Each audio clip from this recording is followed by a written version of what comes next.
So as you can see here, right now the ice cream is very liquid, in a liquid state. It really hasn't started freezing yet. When it starts freezing down here, you'll start to see it bubble up into the corner, and you'll start to see it solidify. And then once it gets to a certain freezing point where it's cold enough, I'm actually going to shut the refrigeration off and I'm going to let the dasher run. And what that's going to do is it's going to fold some air into the product and expand it and give me the overrun that I want. I'm targeting about 70 to 75% with a 14% chocolate mix. That's a real nice quality ice cream. And whatever you want to do, you could do. You could run higher, lower, overrun, completely up to you. I have customers who make money at both ends of the overrun spectrum. Customers who use high butter fat, a lower butter fat. There's no right or wrong answer. The key is being consistent.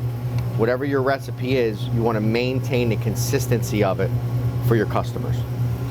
So as you can see, we're ready to extract the product. The ice cream has grown to the point where we could take some out.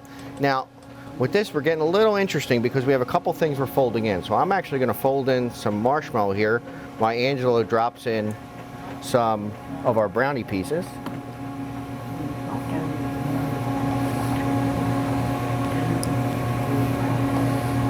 Now, if you're doing this just one person, you can actually stop, add, a little bit easier.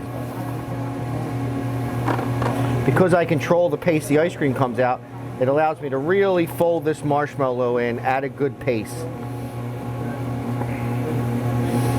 There's another container right on top, Andrew.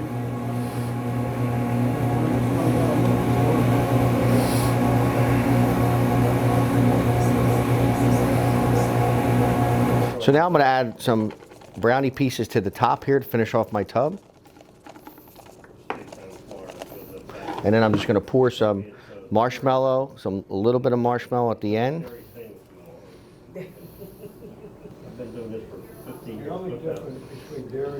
Wow, that looks good.